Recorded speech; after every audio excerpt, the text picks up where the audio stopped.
Ah, l'histoire de l'automobile. Tel un Game of Thrones, elle est parsemée de trahison, coups bas et renaissance.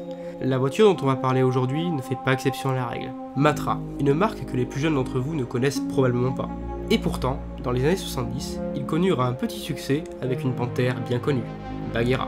L'idée de lui trouver une descendance germe et le projet M551 est lancé. Philippe Guédon imposera sa sainte trinité. Châssis, habitabilité et confort. Mais le projet M551 sera aussi précurseur dans de nombreux domaines de l'automobile. Contrairement aux voitures modernes, on ne parle pas de grand iPad au milieu de la console. L'ennemi à combattre n'était pas l'ennui, mais bien un autre fléau, bien plus grave, la rouille. Matra développa donc un procédé unique au monde, la galvanisation à chaud. Après quelques premiers essais, avec quelques soucis de déformation, le premier châssis, qui ne rouille pas, est mis au point. Ajoutez à cela l'utilisation de matériaux composites pour la carrosserie, on voit que Matra nous prépare une vraie sportive moderne. Tellement moderne qu'elle sera la première à définir les règles de la sécurité passive. Tous les éléments sont donc réunis pour en faire une très belle vitrine technologique. Il ne reste plus qu'à la motoriser. Messieurs, je pense qu'à la vue de cette présentation, vous aurez compris que le projet M551 est un projet qui est viable. Nous avons un châssis inoxydable, une carrosserie en fibre qui est très légère, on est capable d'être compétitif sur le prix de vente. Maintenant, la seule chose qui nous manque, c'est un moteur. Et du coup, vous avez pensé à quoi pour pallier à ce problème? Moi, j'aurais bien voulu monter le nouveau 2 litres là, de chez Renault. Je sais pas ce que Renault en pense. On va pas faire d'affaires. Je vais rien pouvoir faire, désolé. Bon, eh bien, il ne reste plus qu'une solution. Aller supplier Peugeot pour récupérer 2 de leurs moteurs. Un 1,6 litre de 92 chevaux et un 2,2 litres de 118 chevaux. Tous les deux seront montés en position centrale arrière. Malgré un châssis exemplaire, la presse trouve qu'elle manque un petit peu de puissance. Au hangar, on aime bien donner tort aux autres. On va faire notre propre essai. Et je suis pas du tout impartial, parce que c'est la mienne.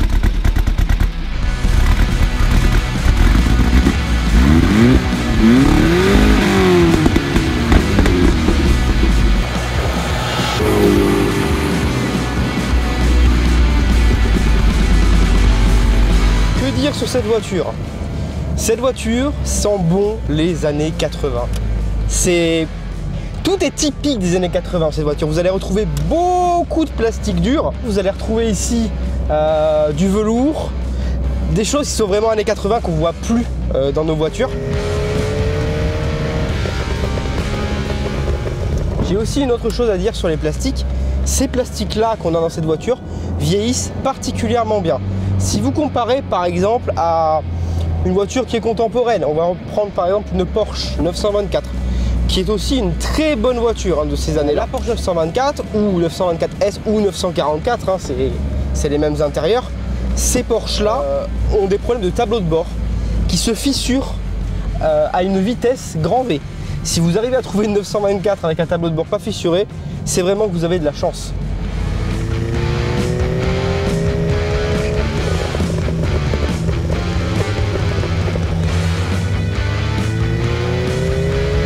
Après, au niveau des sensations de conduite, c'est intéressant parce qu'on n'a pas de direction assistée. Ce qui fait qu'on est connecté directement à la route. Et aussi, on n'a pas besoin de direction assistée parce que l'avant de la voiture est extrêmement léger du fait qu'on ait un moteur en position centrale arrière.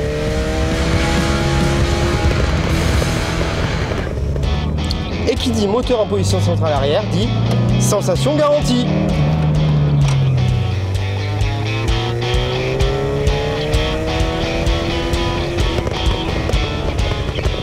Au niveau de l'intérieur, autre chose qui est très intéressante et qui, je dirais même, relève du génie qu'avait cette marque, qui était de toujours faire des voitures utilisables pour tout le monde, c'est-à-dire généralement pour les familles.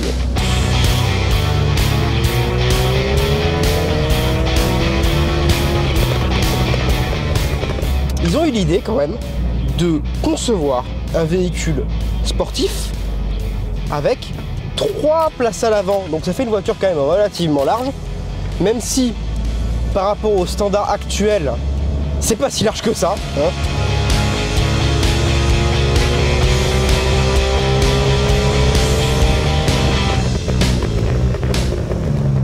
Il faut que vous ayez conscience que cette voiture n'est pas une voiture à mettre entre les mains de n'importe qui. C'est pas une voiture que vous allez pouvoir faire rouler tous les jours. C'est une voiture qui sortira le week-end. Pour plusieurs raisons. Premièrement, elle est plus du tout adaptée aux routes actuelles. À l'époque où cette voiture est sortie, on avait quand même, pas se mentir, beaucoup moins de trafic, donc beaucoup moins de bouchons. Les voitures anciennes, généralement, supportent très mal de rester bloquées dans les bouchons. Ensuite, en termes d'entretien, c'est une voiture qui... Aïe, coup dur pour Guillaume. En termes d'entretien, c'est une voiture qui réclame un entretien rigoureux, mais vraiment rigoureux. Voilà, avec des pièces qui peuvent coûter cher. Toutes ne coûtent pas cher, mais certaines sont totalement introuvables et vous coûteront un bras.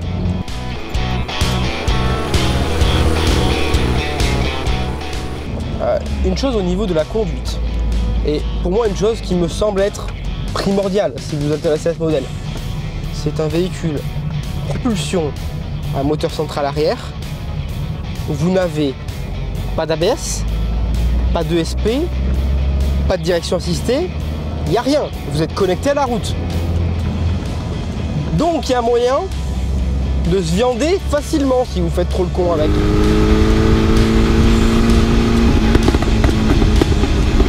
Au niveau des consommations, c'est rigoureusement équivalent, j'ai envie de dire, à un monospace essence 1,8 litre des années 2000. À la maison, j'ai un Xara Picasso de 1999, essence. Et en termes de conso, c'est sensiblement équivalent. Alors, la seule différence, c'est que le Picasso, il va avoir un réservoir qui va être plus gros. Ici, on est sur 40 litres ou 45 litres.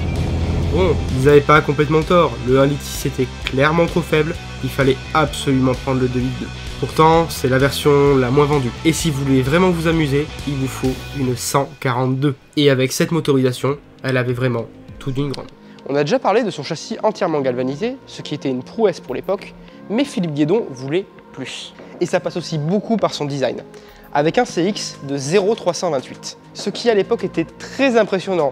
Et même aujourd'hui, à l'heure des SUV, c'est quand même vraiment pas mal. Ensuite, nous avons également la position du moteur. Comme déjà évoqué, c'est un central arrière, comme toute bonne sportive des années 80. Et bien évidemment, ces phares pop-up qui sont un atout 100% charme. Malgré toutes ces innovations, la petite Murena ne connaîtra jamais le succès qu'elle mérite. Et sa motorisation la plus intéressante, la plus sportive, la 142 chevaux, arriva malheureusement bien trop tard. Le groupe PSA, alors en pleine difficulté financière, tentera de faire disparaître la firme. Mais, tel le phénix, Matra fera son retour avec le projet P17. Peugeot, dans sa grande arrogance, jugea qu'il n'était pas vendeur de bétaillère. Ce projet sera pourtant précurseur d'un nouveau segment de l'automobile et sera repris par Renault, qui pendant presque 20 ans offrit de l'espace à ce petit constructeur. Mais l'histoire n'est qu'un éternel recommencement et Matra a de nouveau disparu. Matra, une marque toujours en avance sur son temps.